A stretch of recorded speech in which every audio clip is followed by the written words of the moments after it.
Hi everyone, this is Mostly Casual Commander, where we do our best to keep our games of Commander fun without sacrificing our ability to win. I'm BK, and today I have a game of Commander for you. But before I begin, it would be really awesome of you if you could subscribe to the channel if you haven't already, and like the content that you've been enjoying. First up in the turn order is J-Man, who's using Tovolar Dire Overlord, Werewolf Tribal Commander. He could flip over to Tovolar the Midnight Scourge as well, and make things worse. He kept Castle Garenbridge, 2 mountains, Hound Tamer that can flip over to Untamed Pup, Howlpack Resurgence, Full Moon's Rise, and a Farseek. Next up is Busterkins, using Ezuri Renegade Leader, Elf Ball Tribal deck, looking to overrun the board state as well. He kept 3 forests, Nyx Bloom Ancient, Canopy Tactician, Realm Walker, and Viridian Zealot. He kept a 7-card hand and is looking to overwhelm his opponents with elves super duper fast. And third in the turn order is Kyle. He has Wilhelt the Rotcleaver as his commander, this Dimir colored zombie tribal deck that has a few tricks up its sleeves. He kept a 7-card hand with Tainted Isle, Choked Estuary, Swamp, Hour of Eternity, Overseer of the Damned, Death Baron, and Toxic Deluge. And last up in the turn order is me, BK. I'm playing Galea Kindler of Hope, a Bant color equipment deck. I kept a 7-card hand with Thriving Heath, Hallowed Fountain, Island, Arcane Signet, Path to Exile, and Swords to Plowshares, as well as an Esper Sentinel. So for our games, we choose our seats at random. So at the top right, we have J-Man, bottom right is Busterkins, bottom left is Kyle, and top left is BK. After you watch the video, let us know what you think in the comments. So first up is J-Man. He kicks us off with a Castle Garenbridge tapped. Over to Busterkins, he plays a forest, and passes to Kyle, who drops Choked Estuary, revealing a swamp from his hand. Then he taps that to play Carrion Feeder, and he ships the turn over to BK. I drop Hallowed Fountain, and I pay 2 life to have it enter the battlefield untapped. I then cast Esper Sentinel, using that white mana. Moving it over to J-Man, to turn 2, he drops Mountain, and then he casts Farseek, which triggers my Esper Sentinel. He does not pay, and it allows me to draw a card. He fetches up Stomping Ground off of his Farseek. Forest hits the table for Busterkins, and he casts Viridian Zealot, an elf that can kill itself to kill an artifact or enchantment. On to Kyle's turn, he puts a swamp onto the battlefield and casts Relentless Dead. It's a menacing zombie that can bring itself back to hand or bring other zombies to the battlefield. On to combat, he deals 1 damage to BK with Carrion Feeder, then passes. Island hits the battlefield for BK, followed by an Arcane Signet. After that, it's combat with Esper Sentinel swinging at J-Man for 1 point of damage. Then shipping the turn to J-Man, he drops another mountain. He then casts his commander Tovolar, Dire Overlord, and because he is day-bound, it becomes day. With nothing left to do, he passes it to Busterkins, who drops an additional forest, and then he casts Marwyn the Nurturer, which gets bigger with more elves that hit the battlefield and can tap for a bunch of mana later on. On to combat, Viridian Zealot smacks Kyle for 2, and on Busterkins' end step I cast Swords to Plowshares, which successfully exiles Relentless Dead. This gains Kyle 2 life. Then on Kyle's turn, he drops Tainted Isle as his land, and then he casts Death Baron, a zombie lord that's going to pump the team with +1/+1. On to combat, he hits BK for 2, and then moves to my turn. I put down Thriving Heath, naming green as the additional color it could produce. Then cast Cultivate, finding 2 basic lands, in this case Forest to the battlefield and Plains to my hand. And then I say go, and on to turn 4 with J-Man moving in right into combat and hitting BK for 3 commander damage. This triggers Tovolar, he draws a card, then plays Command Tower as a land for turn. Following that, he casts Hound Tamer. This can throw around 1/1 counters, or on the backside it gives all your wolves and werewolves trample, which is probably good. On to Busterkins' turn, another forest hits the battlefield, and he casts Collected Company, hoping to hit a whole bunch of elves off the top of his library. In this case, he looks at the 6 cards and only finds Wirewood Elf, unfortunately. This does trigger Marwyn as it ETBs, so it gets a +1 counter. He then moves to combat at BK with his Viridian Zealot. BK takes 2. On to Kyle's turn, he plays a tapped Fetid Pools as his land, which he was very happy about. Then he moves right into combat, swinging at both BK and J-Man. He didn't cast a spell, so as he passes the turn, it flips over to Night. J-Man's things get a little bit harder to deal with. Plains hits the battlefield for BK, and following that I cast Galea, Kindler of Hope, my commander. This allows me to start looking at the top card of my library and hoping it's equipment or auras. Path to Exile is cast on Tovolar, Dire Overlord, because it gets out of control and I don't like like that. Heroic Intervention from J-Man spares him though. However, this does trigger my Esper Sentinel, allowing me to draw 1 card. I then look at the top card again and move to combat at Kyle with my Esper Sentinel. It becomes day again because I cast 2 spells last turn, so J-Man's things flip back over to their normal side. He goes to combat on his turn and swings right at Busterkins, who takes it. So J-Man deals 6 damage. This triggers Tovolar, allowing him to draw 2 cards. He then drops Exotic Orchard as his land for turn. Then he casts Rhythm of the Wild, preventing his creature spells from being countered, and they can also have Riot when they ETB. This triggers Esper Sentinel, allowing me to draw a card. Then Cultivate is played by J-Man, and he goes to find 2 basic lands. This will be a forest to the battlefield and a mountain to his hand.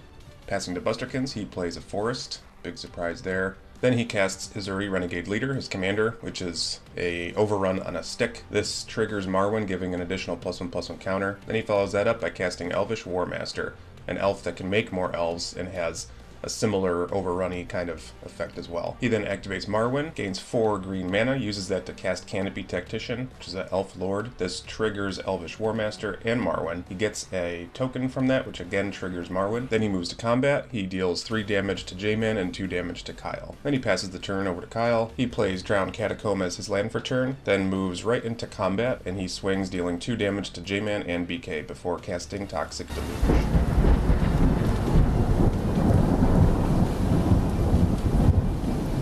And with that, the board is wiped and onto BK's turn. I drop a command tower as my land, and then I cast Night of Autumn, using its second mode to destroy J-Man's Rhythm of the Wild. Following that, I cast Halvar, God of Battle. He'll have my equipped or enchanted creatures have double strike, and I can move around some equipment and auras too. Forest hits the battlefield for J-Man, and then he casts his commander again, Tovolar, Dire Overlord, and after that ETBs, he passes the turn over to Busterkins. He drops Realm Walker, naming Elf, so now he can look at the top card of his library, and if it's an elf, he can cast it. It is not in this case, so he passes to Kyle, who casts his commander, Wilhelt the Rotcleaver. This will allow him to generate additional zombie tokens and draw cards. On BK's turn, I drop Fabled Passage as a land for turn, and then I crack it to find a forest. It enters the battlefield untapped. I cast Arden, Intrepid Archaeologist, who allows me to move around equipment and auras. I follow that up with Behemoth Sledge, an equipment that gets +2/+2, trample, and lifelink. And then I cast All That Glitters, which gives the enchanted creature +1/+1 for each artifact and or enchantment you control. That targets Halvar. I move into combat, triggering Arden, and I equip Behemoth Sledge to Halvar for free. Then I swing Halvar at Busterkins, dealing 18 damage and gaining 18 life. On my end step, J-Man flashes in Howlpack Resurgence. This gives all of his wolves and werewolves +1/+1 and trample. On to J-Man's turn, he casts Faithless Looting. This allows him to draw 2 cards, and then he discards 2 mountains, puts them into the bin. After that, he plays Rockfall Vale as a land for turn, which enters untapped. Afterwards, he casts Huntmaster of the Fells, outstanding werewolf from OG Innistrad block, Dark Ascension. A 2/2 wolf token comes alongside it. This can also turn into Ravager of the Fells and deal damage to opponents and creatures. J-Man also gains 2 life. Then he casts Waxing Moon. This transforms a target werewolf he controls, and it gains trample until end of turn. So he flips over Huntmaster into Ravager, so he'll sling 2 damage at BK and 2 damage at my Arden, killing it. Then he shows me more affection by attacking me with Tovolar, dealing 4 more points of commander damage. He draws a card and then casts a Timely Soul Ring, allowing him to tap for 2 colorless manas. He taps for Full Moon's Rise, which allows all of his werewolf creatures to get +1/+0 and trample. He could also sack Full Moon's Rise to regenerate. He passes to Busterkins, and on his upkeep, Huntmaster will flip, giving him a 2/2 and 2 life. Busterkins draws for turn, plays another forest as his land for turn, and then he casts Reclamation Sage. And with its ETB trigger, he targets my All That Glitters, destroying it because Busterkins hates fun.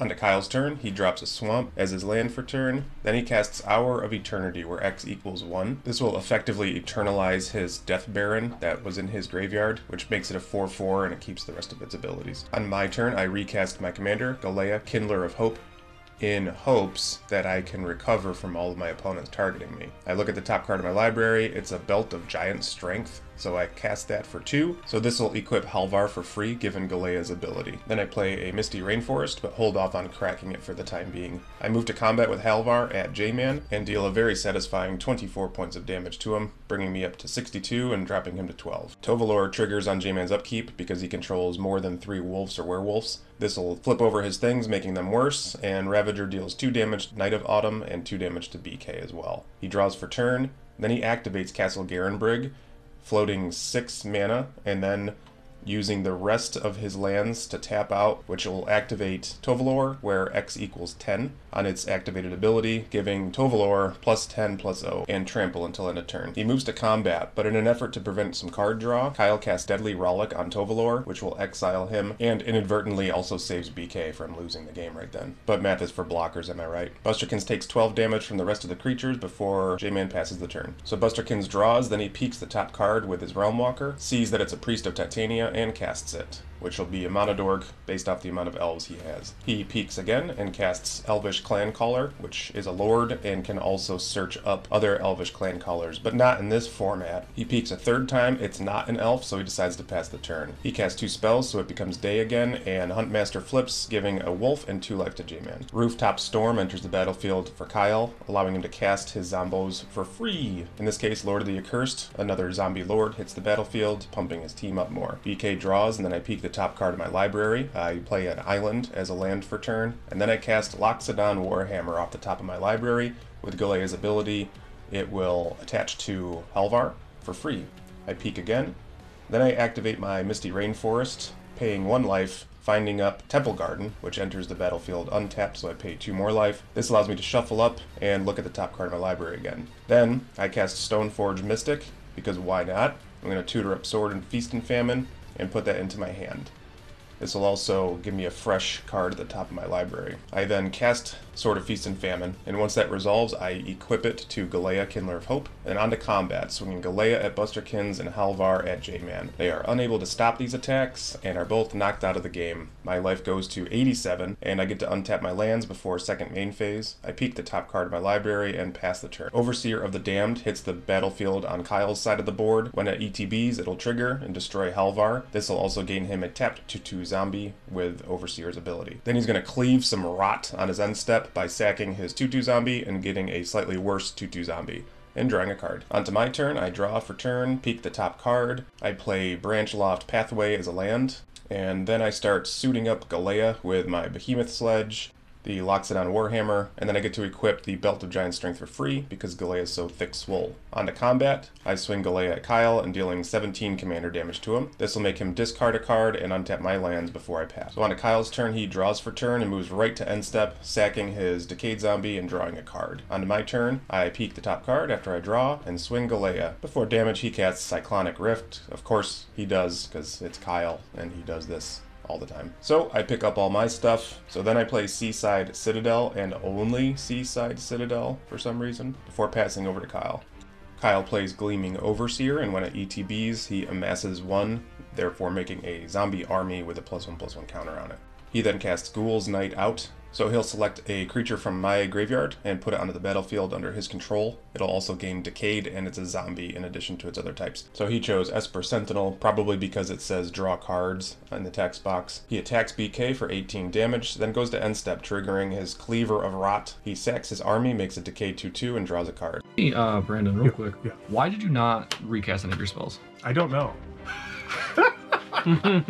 I don't know. Because I just realized that they have an empty board and free mana, and you didn't cast anything. So like you could have replayed several things. Yes.